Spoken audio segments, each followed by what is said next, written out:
Chapter 9, in which Piglet is entirely surrounded by water.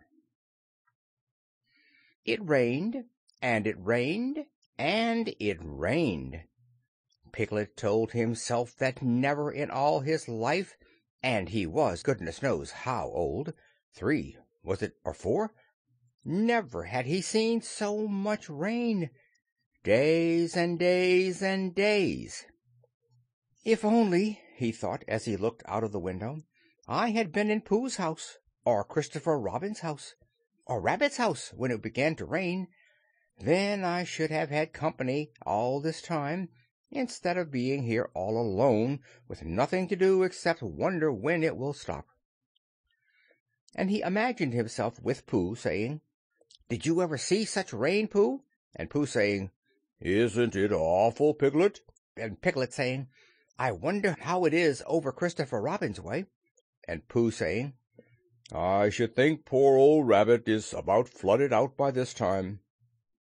It would have been jolly to talk like this, and really it wasn't much good having anything exciting like floods if you couldn't share them with somebody, for it was rather exciting. The little dry ditches in which Piglet had nosed about so often had become streams. The little streams across which he had splashed were rivers, and the river, between whose steep banks they had played so happily, had sprawled out of its own bed, and was taking up so much room everywhere that Piglet was beginning to wonder whether it would be coming into his bed soon. "It's a little anxious," he said to himself, "to be a very small animal entirely surrounded by water. Christopher Robin and Pooh could escape by climbing trees, and Kanga could escape by jumping, and Rabbit could escape by burrowing, and Owl could escape by flying, and Eeyore could escape by making a loud noise until rescued, and here am I, surrounded by water, and I can't do anything." It went on raining, and every day the water got a little higher, until now it was nearly up to Piglet's window, and still he hadn't done anything. "There's Pooh," he thought to himself. "Pooh hasn't much brain, but he never comes to any harm. He does silly things, and they turn out right. There's Owl. Owl hasn't exactly got brain, but he knows things. He would know the right thing to do when surrounded by water. There's Rabbit. He hasn't learnt in books, but he can always think of a clever plan. There's Kanga. She isn't clever, Kanga isn't, but she would be so anxious about Roo that she would do a good thing to do without thinking about it. And then there's Eeyore. And Eeyore is so miserable anyhow that he wouldn't mind about this. But I wonder what Christopher Robin would do." Then suddenly he remembered a story which Christopher Robin had told him about a man on a desert island who had written something in a bottle and thrown it in the sea, and Piglet thought that if he would write something in a bottle and throw it in the water, perhaps somebody would come and rescue him. He left the window and began to search his house, all of it that wasn't under water, and at last he found a pencil and a small piece of dry paper and a bottle with a cork in it, and he wrote on one side of the paper, "Help! Piglet, me!" and on the other side, "It's me, Piglet, help, help!" Then he put the paper in the bottle, and he corked the bottle up as tightly as he could, and he leaned out of his window as far as he could lean without falling in, and he threw the bottle as far as he could throw, splash! And in a little while it bobbed up again on the water, and he watched it floating slowly away in the distance, until his eyes ached with looking, and sometimes he thought it was the bottle, and sometimes he thought it was just a ripple on the water which he was following, and then suddenly he knew that he would never see it again, and that he had done all that he could do to save himself. "So now," he thought, "somebody else will have to do something, and I hope they will do it soon, because if they don't, I shall have to swim, which I can't, so I hope they do it soon." And then he gave a very long sigh and said, I wish Pooh were here. It's so much more friendly with, too." When the rain began, Pooh was asleep. It rained, and it rained, and it rained, and he slept, and he slept, and he slept. He had had a tiring day. You remember how he discovered the North Pole. Well, he was so proud of this that he asked Christopher Robin if there were any other poles such as a bear of little brain might discover. "There's a South Pole," said Christopher Robin, "and I expect there's an East Pole and a West Pole, though people don't like talking about them." Pooh was very excited when he heard this, and suggested that they should have an expedition to discover the East Pole, but Christopher Robin had thought of something else to do with Kanga, so Pooh went out to discover the East Pole by himself. Whether he discovered it or not, I forget, but he was so tired when he got home that in the very middle of his supper, after he had been eating for little more than half an hour, he fell fast asleep in his chair, and slept and slept and slept. Then suddenly he was dreaming. He was at the East Pole, and it was a very cold pole, with the coldest sort of snow and ice all over it. He had found a beehive to sleep in, but there wasn't room for his legs, so he had left them outside, and wild woozles, such as inhabit the East Pole, came and nibbled all the fur off his legs to make nests for their young. And the more they nibbled, the colder his legs got, until suddenly he woke up with an "Oh!" And there he was, sitting in his chair with his feet in the water and water all round him. He splashed to his door and looked out. "This is serious," said Pooh. "I must have an escape." So he took his largest pot of honey and escaped with it to a broad branch of his tree, well above the water. And then he climbed down again and escaped with another pot, and when the whole escape was finished, there was Pooh sitting on his branch, dangling his legs, and there beside him were 10 pots of honey. 2 days later, there was Pooh sitting on his branch, dangling his legs, and there beside him were 4 pots of honey. 3 days later, there was Pooh sitting on his branch, dangling his legs, and there beside him was 1 pot of honey. 4 days later, there was Pooh, and it was the morning of the 4th day that Piglet's bottle came floating past him, and with one loud cry of "Honey!" Pooh plunged into the water, seized the bottle, and struggled back to his tree again. "Bother!" said Pooh as he opened it. "All that wet for nothing. What's that bit of paper doing?" He took it out and looked at it. "It's a message," he said to himself. "That's what it is. And that letter is a P, and so is that, and so is that, and P means Pooh. So it's a very important message to me, and I can't read it. Oh, I must find Christopher Robin or Owl or Piglet, one of those clever readers who can read things, and they will tell me what this message means. Only I can't swim. Oh, bother!" Then he had an idea, and I think that for a bear of very little brain it was a good idea. He said to himself, "If a bottle can float, then a jar can float, and if a jar floats, I can sit on the top of it, if it's a very big jar." So he took his biggest jar and corked it up. "All boats have a name," he said, "so I shall call mine the Floating Bear." And with these words he dropped his boat into the water and jumped in after it.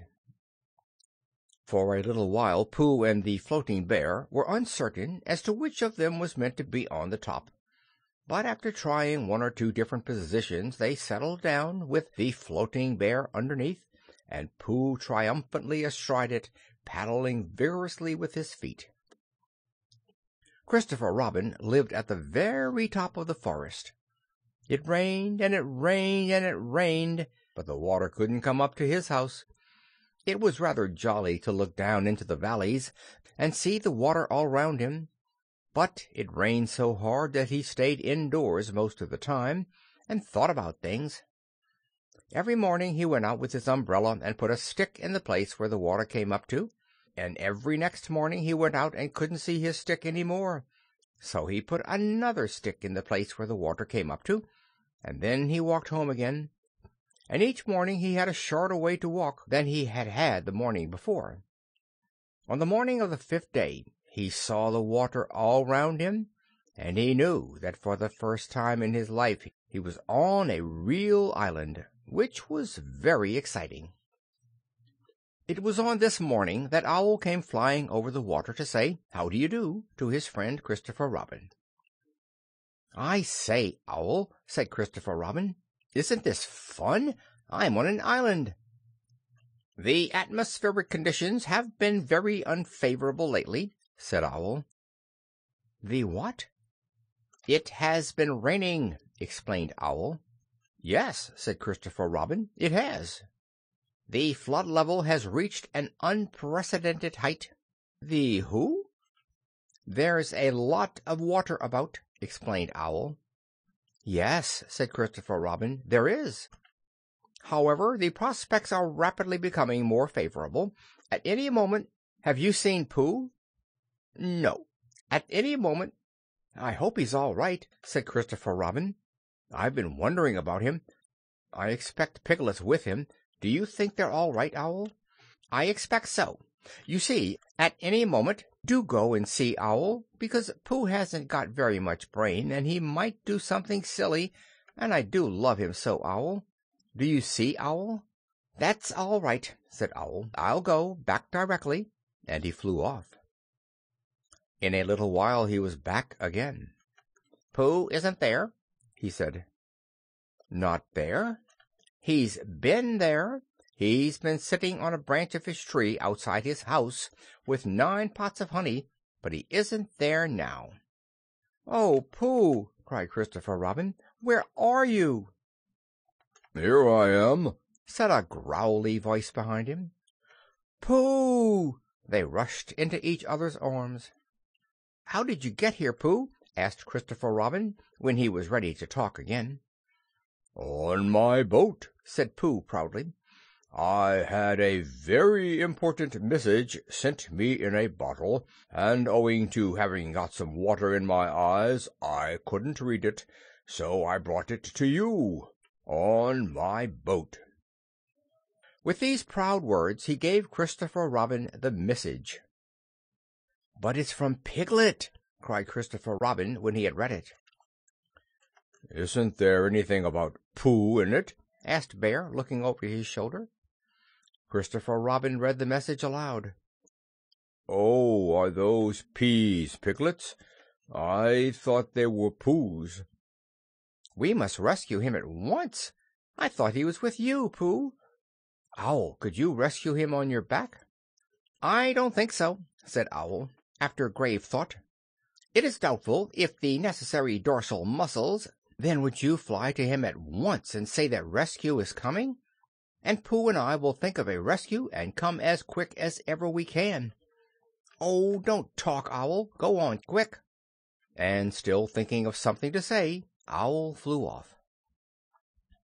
"Now then, Pooh," said Christopher Robin, "where's your boat?" "I ought to say," explained Pooh as they walked down to the shore of the island, "that it isn't just an ordinary sort of boat. Sometimes it's a boat, and sometimes it's more of an accident. It all depends." "Depends on what?" "On whether I'm on the top of it or underneath it." "Oh, well, where is it?" "There," said Pooh, pointing proudly to the floating bear. It wasn't what Christopher Robin expected, and the more he looked at it, the more he thought what a brave and clever bear Pooh was. And the more Christopher Robin thought this, the more Pooh looked modestly down his nose and tried to pretend he wasn't. "But it's too small for two of us," said Christopher Robin sadly. "3 of us with Piglet." "That makes it smaller still. Oh, Pooh Bear, what shall we do?" And then this bear, Pooh Bear, Winnie-the-Pooh, F.O.P., friend of Piglet's, R.C., Rabbit's companion, P.D., Pole discoverer, E.C. and T.F., Eeyore's comforter and tail finder. In fact, Pooh himself said something so clever that Christopher Robin could only look at him with mouth open and eyes staring, wondering if this was really the bear of very little brain whom he had known and loved so long. "We might go in your umbrella," said Pooh. "Huh?" "We might go in your umbrella," said Pooh. "Huh?" "We might go in your umbrella," said Pooh. Ah! For suddenly Christopher Robin saw that they might. He opened his umbrella and put it point downward in the water. It floated, but wobbled. Pooh got in.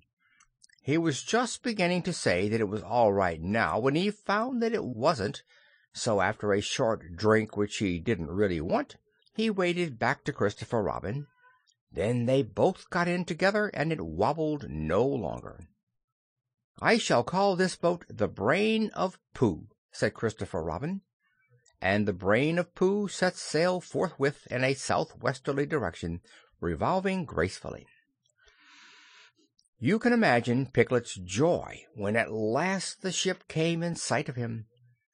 In after years he liked to think that he had been in very great danger during the terrible flood, but the only danger he had really been in was in the last half-hour of his imprisonment, when Owl, who had just flown up, sat on a branch of his tree to comfort him, and told him a very long story about an ant who had once laid a seagull's egg by mistake, and the story went on, rather like this sentence, until Piglet, who was listening out of his window without much hope, went to sleep quietly and naturally, slipping slowly out of the window towards the water, until he was only hanging on by his toes, at which moment, luckily, a sudden loud squawk from Owl, which was really part of the story, being what his aunt said, woke the Piglet up and just gave him time to jerk himself back into safety and say, "How interesting! And did she?" Well, you can imagine his joy when at last he saw the good ship Brain of Pooh, Captain C. Robin, First Mate B. Bear, coming over the sea to rescue him. Christopher Robin and Pooh again. And that is really the end of the story, and I am very tired after that last sentence. I think I shall stop there. End of Chapter 9.